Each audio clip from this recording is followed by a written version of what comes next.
So we're living in ICU now. And he was sedated for 5.5 days. He, about this, I don't remember if it was second or third day, they started to reduce the sedation to see if he would respond in specific ways. So the first time they did it, of course, they asked him to open his eyes. He opened his eyes. It was beautiful to see his pretty blue eyes. And then they asked him to give us a thumbs up with each hand, asked him to wiggle his toes. He couldn't do any of those things. So she put him back out, charted it.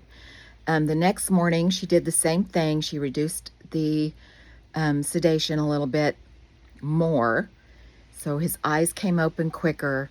She checked those. She said they look great. And so we asked him to do the thumbs up with one hand and then thumbs up with the next hand. He couldn't do it. So I asked him to just squeeze my fingers. If he could just squeeze my fingers a little bit. Of course, they're looking for damage, y'all. They're looking to see if they've caused any kind of brain damage. What's working? He did squeeze my fingers that time. He did not squeeze the nurse's fingers, and he wiggled one of his toes.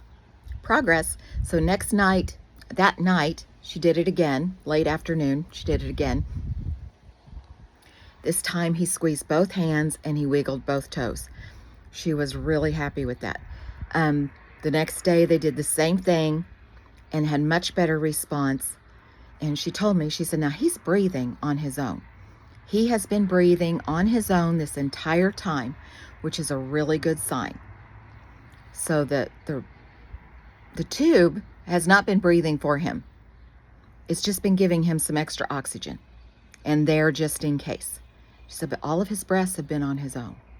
So that was really good and encouraging. So then they said they're going to take him off the ventilator the next morning. The nurse came in after lunch and she said, well, we're taking him off the ventilator. And I was like, what? And she said, yeah, we're going to do it early. So they took him off the ventilator. He wanted water. That's the only thing. He wanted water, y'all. They reduced the sedation, took him off the sedation, took the vent, and he responded really well. They had us leave the room. They took the ventilator out, and he just wanted water. Of course, he couldn't have any water. He could just have ice chips. I could just swab his mouth at first. And oh, he was ticked off about that. He wanted water. His throat hurt. His mouth hurt. He wanted water. And he complained and he complained and complained. The nurse finally said, okay, you can give him a few ice chips, but that's it. So I gave him ice chips and he still just wanted water. I just want some damn water. The next morning, PT was in to try to get him up, get him to sit up, get him to stand, see what he could do. And he told her, he said, I'm not doing anything till I get some water. She went and got him some water, y'all. And I was so happy to see him. And I'd sat there for 6 days with him, and I thought he'd be so happy to see me. She walked in with that cup of water, and he said, you are the most beautiful woman I've ever seen in my life. And honestly, it kind of broke my heart a little bit. Because I had given him everything. But I understand. But it would have been nice if he'd said that about his wife, right? You know? So anyway, you got to let a lot of things go. So he got his water. They sat him up on the bed, which was a struggle. He was very, very weak. Very weak. And they tried to get him to stand, and he just couldn't do it.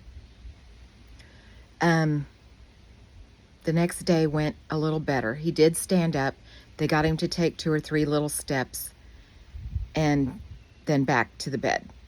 That's all he could do. That's all he could do. The next day they got him up.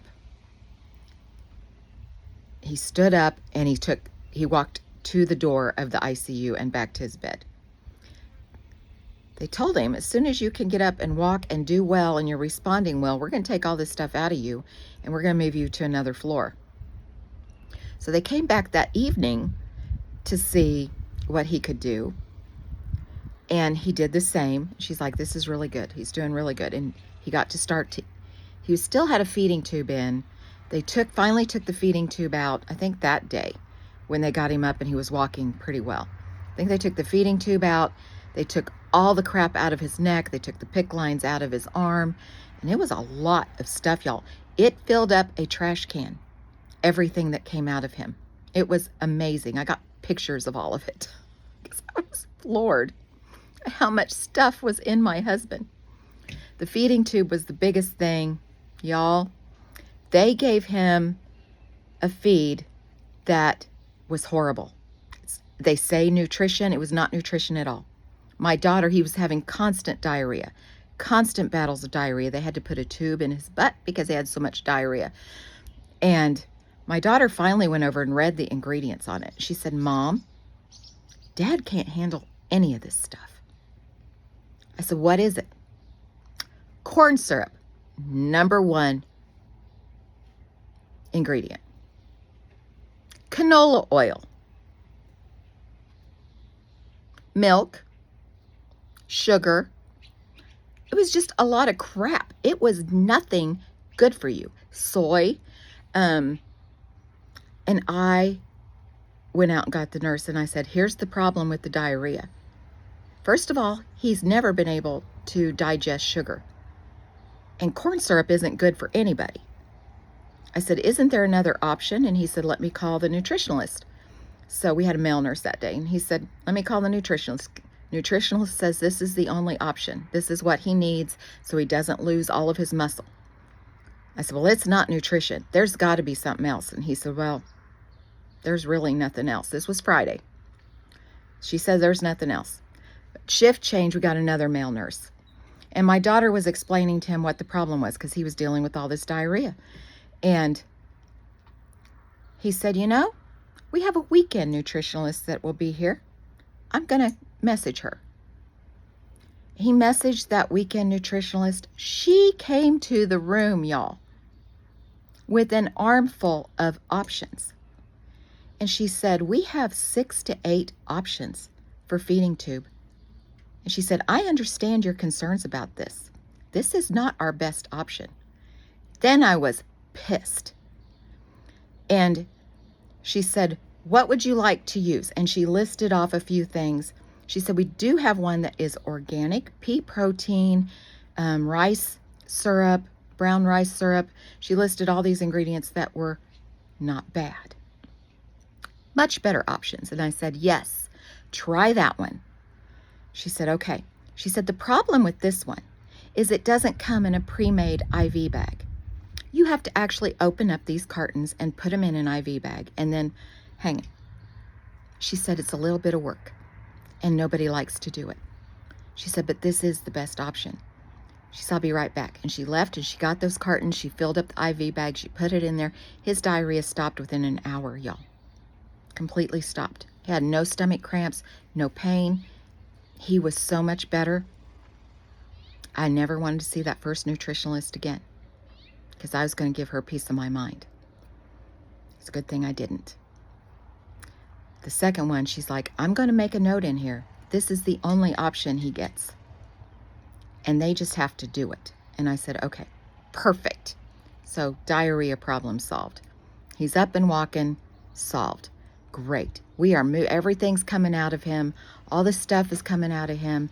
And he's doing much, much better. He's still very, very weak, but much better. Doctors say, okay, you're going to be up here a couple of months. We're going to get him moved out of ICU in the next couple days. And you just as well plan on being here. He'll probably be in the hospital for 2 or 3 more weeks and then go across to the rehab facility for a few weeks. So just plan on that. We got moved to a room, y'all, on another floor. And we were gone in 3 days. They let us go home. They wanted to send him to a nursing home and I refused. I said, absolutely not. I have all the equipment at home. I am absolutely capable of helping him and taking care of him. You have home health come in to work with him on his physical therapy. I said, I know what they do in the nursing home. I watched them do that with my dad. Not doing it with my husband. Nope. Took me 2 days to convince that doctor it was not happening. And he finally accepted the fact that I could do it all. So, with some new equipment that he has to wear, with some restrictions, and with home health. But we are going home. 2 weeks, y'all, in the hospital for 2 weeks. I spent 3 nights of that 2 weeks in a hotel. The kids came up and swapped me out for 3 nights. The rest of the time I stayed in that hospital, and it kind of became like a second home, which might be a good thing for things to come, y'all, because we aren't done.